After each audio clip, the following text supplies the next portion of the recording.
ஒரு நிமிஷம் இந்த வீடியோவை முழுசாக பாருங்கள். உங்களுக்கு இல்லைனாலும் மற்றவங்களுக்காவது யூஸ் ஆகும். ஸோ இந்த வீடியோவை ஷேர் மட்டும் பண்ணுங்கள். நீங்கள் லைக் பண்ணலனாலும் பரவாயில்ல, சப்ஸ்கிரைப் பண்ணலனாலும் பரவாயில்ல.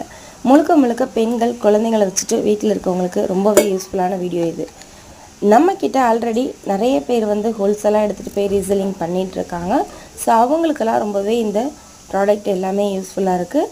நம்மக்கிட்ட ஹோம்மேடாக ABC malt, beetroot malt, rosemary hair oil, rabbit blood hair oil, shampoo, soap எல்லா வகையான ஹோம்மேட் ப்ராடக்ட்டும் நம்மக்கிட்ட அவைலபிளாக இருக்குது. உங்களுக்கு எந்த ப்ராடக்ட் வேணும் அப்படின்னாலும் ஹோல்சேல் ப்ரைஸுக்கு நீங்கள் 10 பீசஸ் கூட வாங்கிக்கலாம். உங்களோட பிஸ்னஸ் ஸ்டார்ட் பண்ணுறதுக்கு இது ரொம்பவே யூஸ்ஃபுல்லாக இருக்கும். எல்லா பொருளுமே நீங்கள் 50 பீஸ் 100 பீஸ் வாங்கணும் அப்படின்ற அவசியம்லாம் இல்லை. குறைஞ்சது 10 பீஸ் நீங்கள் வாங்கிக்கிட்டாலே நாங்கள் ஹோல்சேல் ப்ரைஸ்க்கு கொடுத்துட்ருக்கோம். ஸோ உங்களுக்கும் இந்த மாதிரி பிஸ்னஸ் பண்ணணும் அப்படின்னு ஐடியா இருந்தது அப்படின்னா ஸ்க்ரீனில் கொடுத்துருக்க நம்பருக்கு கான்டாக்ட் பண்ணுங்கள். 10 பீசஸ் கூட நீங்கள் ஹோல்சேல் ப்ரைஸ்க்கு வாங்கிக்கலாம்.